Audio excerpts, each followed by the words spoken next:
Terima kasih Saudara Fauzan. Terima kasih. Assalamualaikum warahmatullahi wabarakatuh.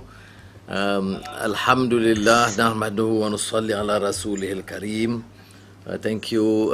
Terima kasih Saudara Fauzan, Profesor Osman, PPFPM, PPAS dan juga IIIT. Ini saya jelaskan peringkat awal, saya ini bukan ahli falsafah. Cuma sahabat Saudara Osman yang memberikan sutikan pandangan tentang falsafah sejak dia di Philadelphia memberi kuliah kepada saya tentang Al-Biruni pada ketika itu. Tetapi saya melihat falsafah ini untuk memudahkan sebagai kerangka besar. Kita bicara soal ekonomi, soal politik, soal masyarakat, soal sejarah, soal kehidupan tanpa suatu pegangan besar. Jadi kerangka besar ini penting. Umpamanya kita tentukan orang itu baik atau tidak kerana derma kepada kita, tanpa merujuk kepada etika dan moral dari sumber derma. Ada orang dikatakan sangat mulia kerana dia umrah setiap tahun, tetapi jirannya terlantar, kelaparan atau tahap pendidikan yang sangat lemah, ataupun sumbernya itu dari kehilangan bala yang dicurinya atau dirompaknya. Jadi sebab itu kerangka falsafah ini yang bersandarkan etika yang dibicarakan sejak zaman lampau sehinggalah kebangkitan Islam. Malah di barat sendiri pun bila kita bicara umpamanya jatuh bangun Empire Rome, itu juga terkait dengan kekuatan atau kehilangan atau terhakisnya akhlak, walaupun mungkin penafsirannya itu agak berbeza dari persepsi Islam. Tetapi yang nyata ialah kehilangan nilai dan moral. Sebab itu umpamanya bila ada perkembangan, ini pernah dikupas secara lebih mendalam oleh Hussein Nasr, bila ada perkembangan umpamanya penolakan falsafah secara menyeluruh di kalangan masyarakat Islam, terutama di kalangan sunnah wal jamaah, kerana pengaruh yang kental dari Hujatul Islam Al-Ghazali bila menolak yang kita sebut tahafut al-falasifah. Walaupun ada dialognya tapi tenggelam, Ibn Rushd dengan tahafut itu tenggelam, itu yang dibahaskan seperti mana lebih mudah kita baca Al-Munkir bin Al-Dhalal, Deliverance of Error, itu lebih mudah untuk memahami bahawa yang ditekankan ialah sebenarnya kehilangan nilai kerohanian dan etika. Jadi kebimbangan Al-Ghazali itu berasas, tapi bukan bermakna kita menolak kerangka besar falsafah dalam hidup. Jadi sebab itu saya lalukan kerana tentunya persatuan falsafah ini boleh menghidupkan balik, kerana ada ketandusan. Ada orang mengatakan ini too philosophical, not realistic, not relevant. Jadi ini menyebabkan ada keengganan kita bicara dan mengkaji falsafah kerana dia bukan lagi utilitarian dari segi bidang pekerjaan. Jadi mahasiswa tidak digalakkan. Padahal pada hemat saya, kerangka besar, walaupun kita tak guna istilah falsafah, kerangka besar pemikiran itu harus ada yang terkait dengan soal agama, soal akhlak, soal nilai. Jadi oleh yang demikian saya anggap kalau kita lihat umpamanya sekarang dalam pembicaraan tadi disentuh tentang COVID-19, permasalahan ekonomi, yang dibahaskan, kegagalan sistem kapitalis. Kalau kita baca Reconstruction of Religious Thought in Islam oleh Muhammad Iqbal, katanya pertembungan kapitalisme dan komunisme atau sosialisme itu adalah pertembungan di antara apa yang disebut pertembungan budaya yang sensate, budaya yang materialistik. Jadi agak terkeluar daripada konsepsi falsafah kita. Kerana yang kita mahu tekankan semula adalah sistem ekonomi yang berakar kepada nilai Dan nilai ini tidak boleh lari dari apa yang kita sebut tentang kebenaran, tentang keadilan dan tentang kesejahteraan. Jadi apa dia arti kemajuan atau pembangunan tanpa keadilan, tanpa kesejahteraan dan terus memikirkan masalah umat yang lebih ramai. Ini bagi saya penting untuk kita hujahkan supaya orang bicara soal ekonomi ini tidak hanya dari segi angka pertumbuhan ataupun pelaburan asing, tetapi dari sudut konsep yang boleh menjamin keadilan, kesejahteraan, kerana sumber yang diperoleh itu harus diagihkan secara adil dan bersama. Ini sekali lagi saya katakan perlu kita bawa semula sama ada konsepsi dari yang berakar kepada alih-alih ekonomi Islam atau juga yang barat seperti John Rawls yang banyak bicara tentang distributive justice, yang sebenarnya bukan ekonomi per se tetapi ekonomi yang terkait dengan etika dan moral yang menyebut tentang yang memperlihatkan kesungguhan kita berbicara kerangka besar the philosophy of economics, seperti juga philosophy of education. Kita tengok umpamanya, I think I need to move on to English, I suppose, in regard for the participants, particularly from overseas. My apologies because my intro was a bit extended in bahasa. Now, I was stressing the importance of philosophy, which I sometimes term in a popular sense the broader outlook, because when we discuss economics or politics, education or history, is always a very practical consideration without regard to the broader view on values and ethics. We had a problem. Hussein Nasser actually deliberated at length on this. Why is it the Muslim world, contemporary Muslim world in the past generations not evolve a better understanding or study of philosophy, particularly among the Sunnis? Attributed it to Tahafut al-Falsafah of Imam al-Ghazali, not necessarily to be too critical of his writings, but to understand and appreciate the fact that those who propagate anti-philosophy as something alien or secular or materialistic or Greek is the failure to understand the context of Al-Ghazali's criticism when he observed the excesses due to the ratio, the dependence on akal, without regard to the spiritual dimension, ethics, and values. So I think if we hold strongly to the issue of awalul awail, the core principles, values of faith, ethics, and values, then there is greater sense and relevance to our understanding of philosophy. Why do I suggest that we need to have a broad outlook? Student of history will understand history in terms of chronology, dates, events. But the Quranic interpretation of history takes a more philosophical, ethical, value-based understanding. Not particular about name of a person or date or particular event, but the moral message and the values to be imparted. And essentially that's what the Quranic interpretation of history, which we could only be well appreciated if one understand the whole philosophical concept of history, or the interpretation. As you know, in the tafsir, we have translation, we have tafsir, and we have ta'wil.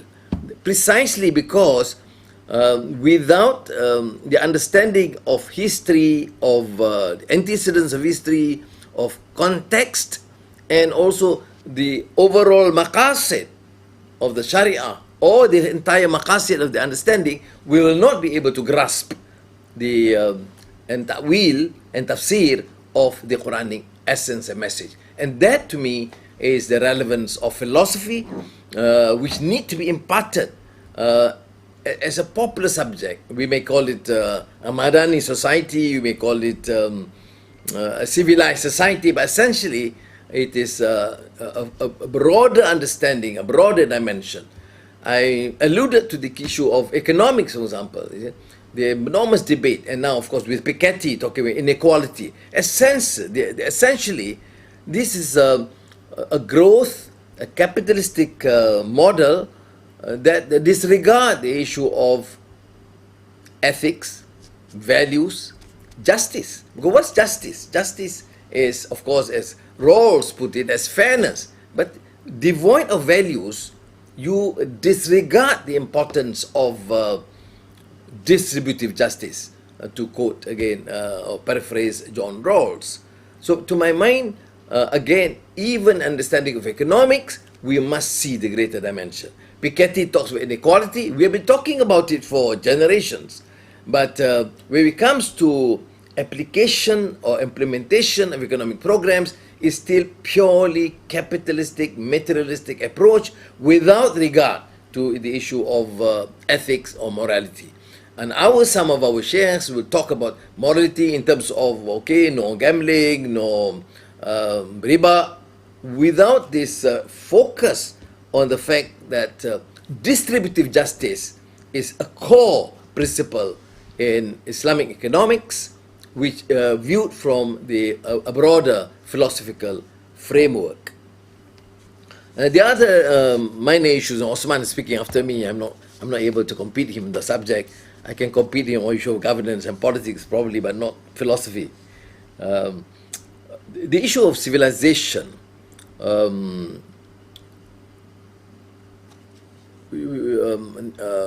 Muslims, among the Chinese, among the Indians, there's of course the great troves of nostalgia, okay? The great Islamic civilization. Okay, understanding is important, but it cannot be purely nostalgic. Okay? It needs to be explored. For Malaysians, for example, because we live in the multiracial, multicultural society, a Muslim understanding of Islamic civilization is fundamental, but our understanding of Chinese civilization, Indian civilization, is equally important, other than understanding Western civilization. But not purely for the purpose of nostalgia, but also, but it's important to appreciate that finally the civilization is an evolutionary process. There are fundamental principles, ingredients that can evolve a society. This is very much a Khaldunian theory, a principle that from the nomadic Umran to Umran Madani, where the civilization evolved, or Umran to Umran Hadari, to quote Ibn Khaldun. Yes, Abdurrahman Ibn Khaldun. Now, if we accept that it is an evolutionary process, then the society must have understanding, must popularize this concept, and work to ensure that it actually evolve. It is, in a sense, evolving and reiterative. Some of the core principles must be reiterated. Some of the fundamentals, the core principles remain. I mean, there will of course be change which is necessary.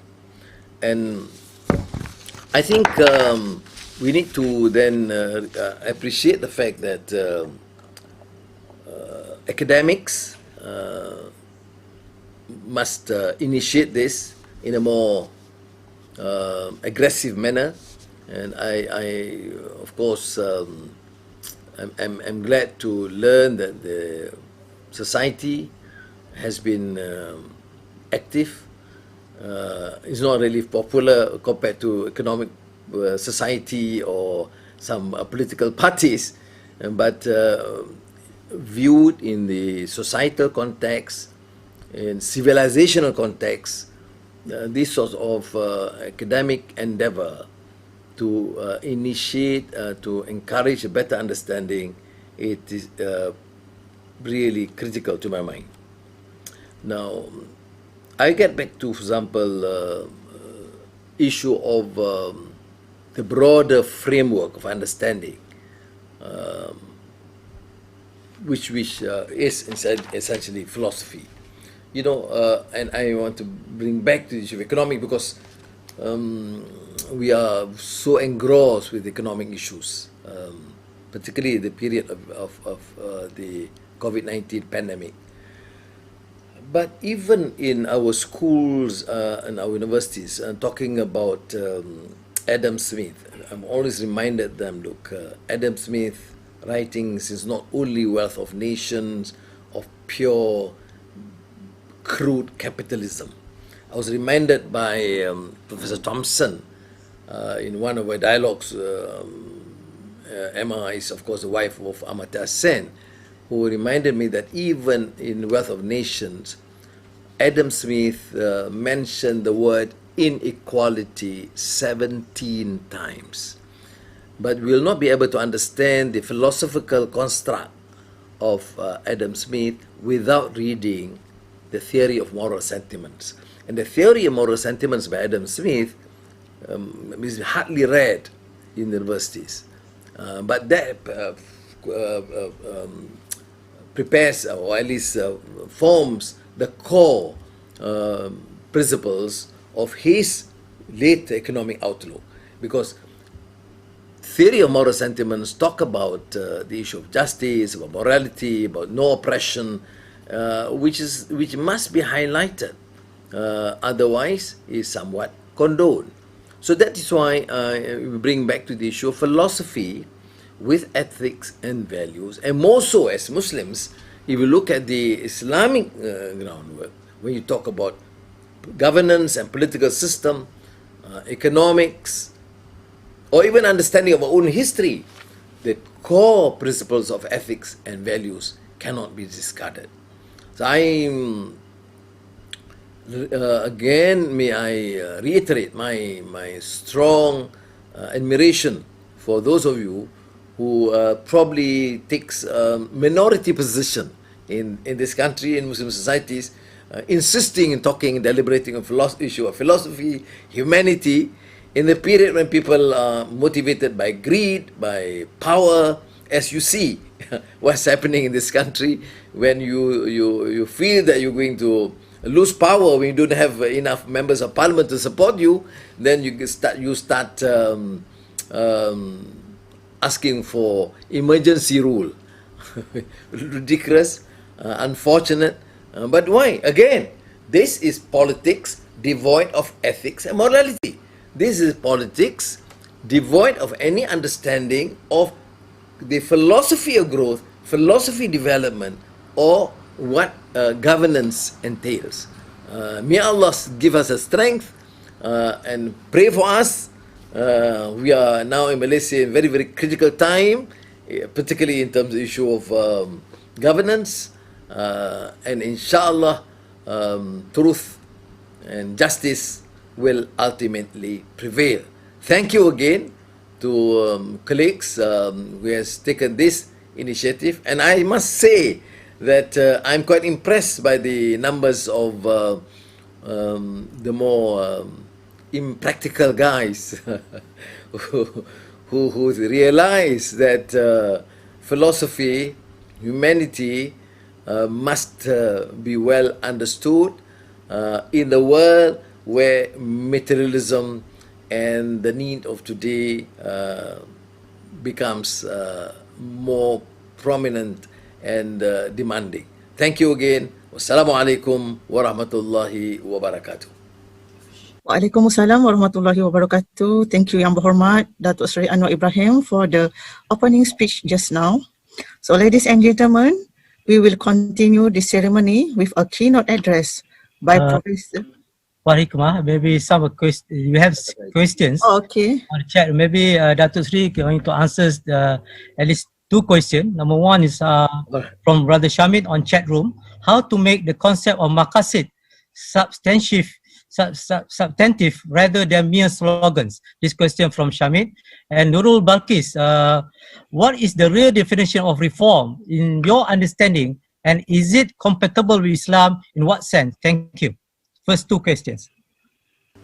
Well, firstly, issue of maqasid is looking at the higher objectives. We talk about hudud or sharia or economics without looking at the broader principles. To me, how do you then apply it? I mean, firstly, it has to be clear understanding.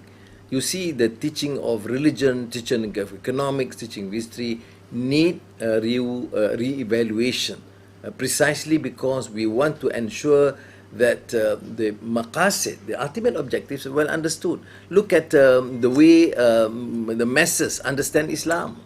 How do you evaluate and assess Muslim role or relevance? You can see the debate sometimes. How the issue of intolerance, issue of racism, really confusing because we look at details without looking at the broader picture. And I mentioned, of course, in the Quranic interpretation, why we talk about again translation and tafsir and ta'wil, why we talk about asbabun nuzul, why we talk about text and context. But these are important. But I think some of the brothers here, professors, could deliberate further. But the issue of reform, when I initiated this in 1998, this was the Quranic text, in uridu illa al-islah mastata', that Nabi Allah Shu'aib alayhi salam, in his attempt and his prayers, that I will do and endeavor to change and undertake islah and reform to the best of my ability. Meaning always to do something better. In law, reform means a judicial independence. But reform also means laws that are just. You can have very good judges but very poor laws. You can have very good laws and rotten judges. So I think that is why I think in the reform must be overall, I mean, encompassing. Look at the issue of economics again. You talk about how do you initiate reform. We want to encourage foreign direct investments. That Malaysia, for example, in most of our countries, should be an attractive destination for foreign direct investments. But is it for growth? Is it for numbers? Or is it to ensure that the issue of justice must prevail? For example, the rules must be applied. Whether the application, the approval is through corruption or bribery, whether you do this to enrich the few at the expense of the majority. These are, to me, fundamental principles which need not necessarily be confined to the Muslim viewpoint, but if you in many of our discourses, even with the West, I mean, Osman and the rest who are familiar would understand that some people in the West have stronger views on economic justice than the so-called Muslim scholars, which is, to me, unfortunate, because our economics has been so engrossed in the issue of, I said, riba and zakat, which of course are core, but then they miss also the equally important issues of justice, of inequality, which is more confounding and critical to the Muslim world than the rest. And so you can see the gross inequality, the grinding poverty in Muslim world has been more challenging, which takes us to the point that we actually need to do more and think aloud this issue of reform more than other societies. An issue of politics and governance, is worse, of course. Politics, they say now members of parliament is decided not on his values or principles or policies, but on real monetary value. This is actually gives what I used to quote Thomas Herman Kahn a long time ago when I decided not to be active in politics. I said politics was becoming an uncharismatic, low moral profession. Now that I'm in politics, my God, I'm riddled with this issue of uncharismatic, low moral profession. How to make it more charismatic based on values, how to make sure that it is not a low moral profession, but be judged by your principles and values. Of course, it is the art of the possible in limited sense. We need to meander, you need to negotiate, but there are some core values that you cannot compromise. So what I mean by reform is a societal reform. Is the country must reform. The quality of education, the role of civil society, the role of governance, economic policies, educational policy.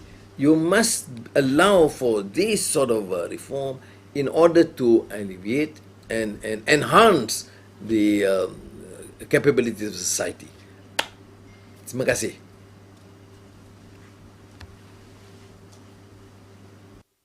Okay?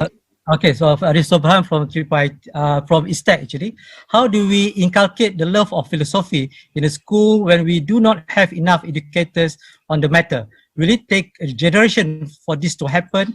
And if so, will it to be too late? Given the fact that we live in the highly competitive world, how can we take a step back and appreciate the effort, the moment of realization of cognizance? Another question from by Haki from Brunei. How can Islamic world can be accepted wholeheartedly by every nation from the top to the bottom, no matter what race and religion? Then Professor Tajuddin Muhammad Rasdi asked a question. Wonderful to hear about teaching philosophy at the young student, but I am sad that there is very little discussion in the media, especially on interpreting religious values from the philosophy construct. Religion is simply treated as doctrinal and will lose it should be if not interpreted intelligently within a global cultural and modern lifestyle construct. Religious value discussion in Malaysia from politician and cleric or ulama are at the Chinese level. This is what Professor Tajuddin said. And Dr. Abdul Hakim Muhammad, I guess, what is your opinion on religious freedom in this country? Some say that we are far behind religious philosophy. I guess that's all. I think too many questions. We can discuss up to 10:45, Dato'Seri. Yeah, okay. I mean, sorry. I'm not the speaker. They tricked me to this, you see, because I thought I'm just giving an address and then shut up. I fully acknowledge that certain areas that I have some limited competence in some areas that I don't. So I will just respond to things I can. How do you teach philosophy and make it interesting? It depends on teachers. I mean, I think the association must deliberate further. Sometimes, in our experience, subjects become interesting because the way the teacher performs. It is not an issue of dry subject, but also how I find some teachers can even make mathematics interesting. I didn't have that teacher, unfortunately, but I know my history teacher was amazing. I mean, he could entice us to take European history in a period when nobody takes European history in our generation. People only learn Asian history or Islamic history, but he could entice us to show how interesting it was. And finally we became more interested. So I think this is a subject that I think the association can deliberate how to make the subject interesting. You see, in Among the Chinese, I see we're talking about, it's here on my table essentially how they make Confucius interesting by series of philosophy made in simple, amazing cartoons. Then you have this Romance of the Three Kingdoms, one of the Chinese classics, and how they make it so interesting by having these stories in comics. Nobody talks about philosophy here. It is actually a treatise in philosophy, made easy and to others. I mean, I think sometimes probably in Islamic ethics people are, more, I should say, circumspect into making this. But I think it is important. Even, I mean, I do it. I must admit that, after reading Confucius and Romance of the Three Kingdoms, sometimes a form of relaxation, I will look at these comics, which I think Professor Osman would be shocked. But that is the truth. Sometimes and these are real quotes, mind you. So, I mean, that's how philosophy can be made interesting. Partly. I'm not talking about cartoons or comics, but it's partly how you devise. Otherwise, how do you teach Al-Ghazali and make it interesting to students? That would be a major task of any guru. Now, the brother Brunei asked about understanding Islam. Is true, because this whole crux of Orientalism, I mean, I may recall this, when Edward Said wrote Orientalism, one of the known Israeli scholars, Martin Kramer, if I'm not mistaken, wrote in a critique of Edward Said to suggest what? He said, this book, Orientalism, because it was a devastating critique of Orientalism, or in the West, the prejudice against Islam and virtually the developing world, the view that we in the West have this monopoly of civilization, the rest are the other. So Martin Kramer said that this book was not just a tour de force, but was so effective in provoking the intellectuals to rethink about the whole idea of Orientalism and Islam and the Arab world, to the extent that Martin Kramer suggested that this book was more compelling, dangerous, effective than the Iranian Revolution. Can you imagine?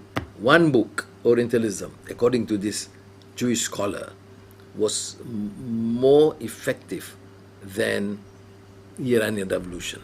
Now, which comes to mind, as our brother from Brunei asked, the issue is tough because the prejudice is real. I mean, I talk to friends, and the lack of understanding, the prejudice, the ignorance is shocking. Again, to quote Edward Said, when he talks about it's not a clash of civilization of Huntington, but it's a clash of ignorance. This huge ignorance of the West, again, about Islam and about the other, but it's also, to an extent, lack of understanding and quite ignorance on our part in the Muslim world about the West. It is homogeneous, it is one, so it is important, therefore, to inculcate that understanding. How do you do it? I mean, this is one of the methods. We write, we deliberate, we have seminars, we encourage all to participate, Muslims, non-Muslims, without prejudice, and this is, to me, critical.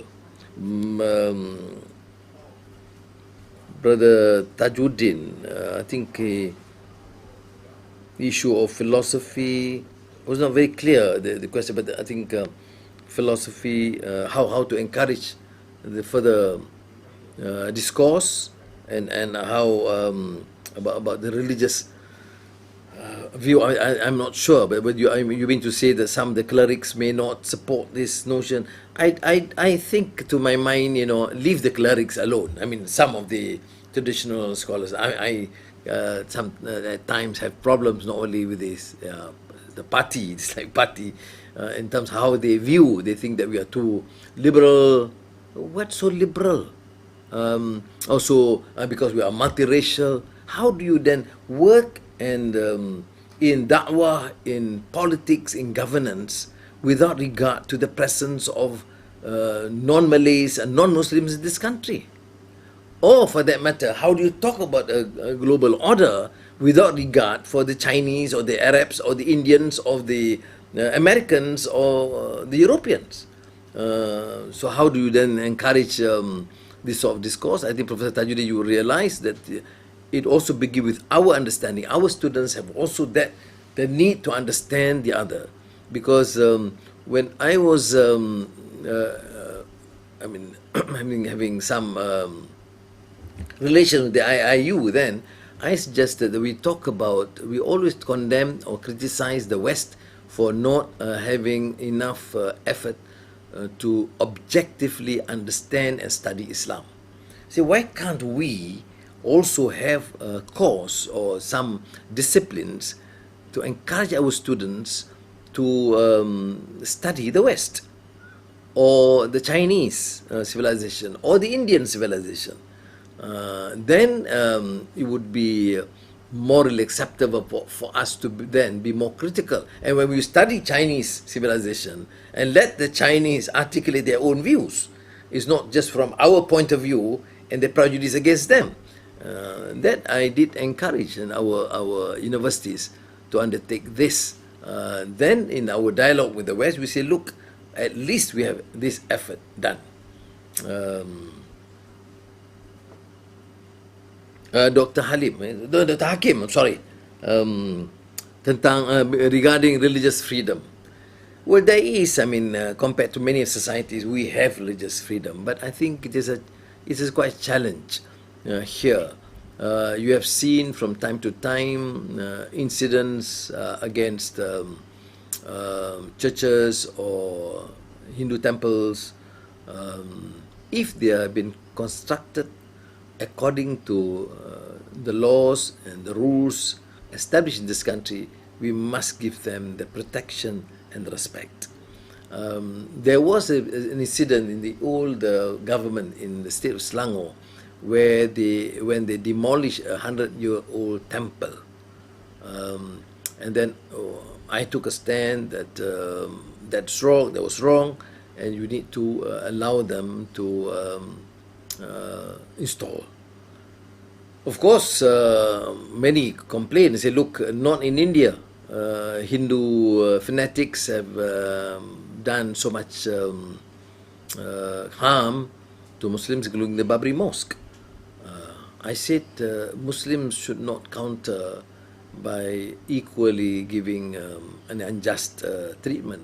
We must show we are morally coherent and consistent, and we cannot be practicing that sort of a double standard. I was in India, in Bombay once, in one of the seminars, and then there was a big hoo-ha. Then that was just soon after the demolishing of the Hindu temple, and I gave this defense of the Hindu temple. And of course here some of the clerics and the Islamics attacked me ferociously for defending for defending the Hindus in India, when the Indians, many of the Hindu fanatics were attacking Muslims. But I see if they heard, I was equally firm. I said, I do this in Malaysia because it is my conviction, as I would wish in India, the Muslim minority must be equally protected, and we cannot condone any unjust acts, oppression against the minorities here. But how do I then morally can be considered defensible if I go to India and say it's okay to demolish Hindu temple in Malaysia? Then the Hindus will, and you can imagine the plight of the Muslims then. how can we defend?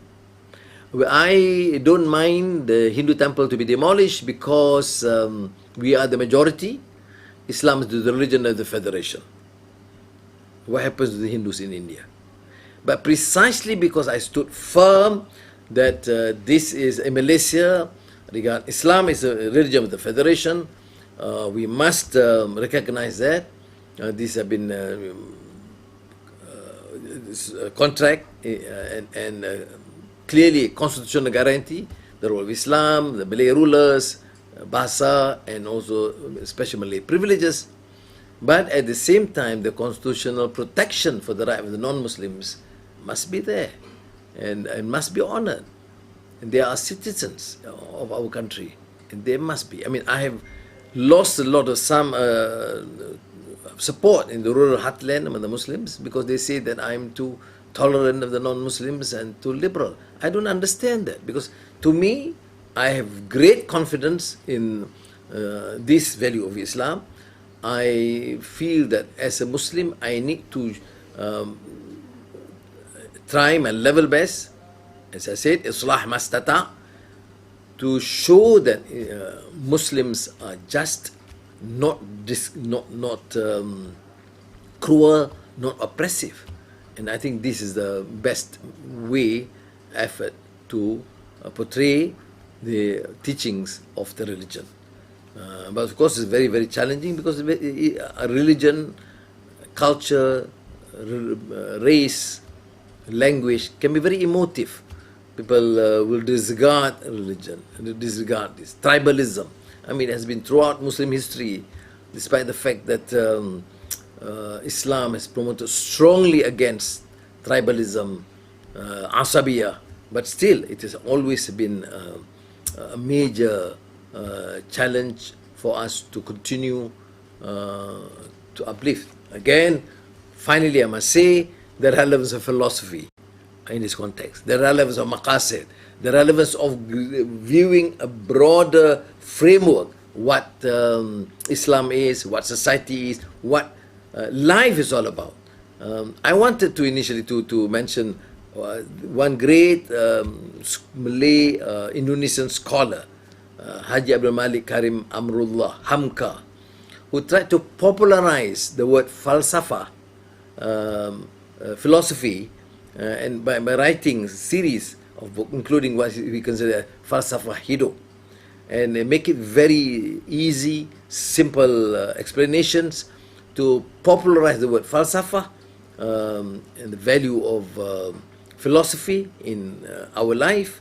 And it was really interesting because then it became one of the very, very popular books from the 70s, 80s, and is still being read at present. And I think the society probably may look at it in not a very deep, sort of compelling academic treatise on philosophy, but to introduce the subject, why philosophy is important in our daily life. Thank you very much again. Wassalamu alaikum warahmatullah.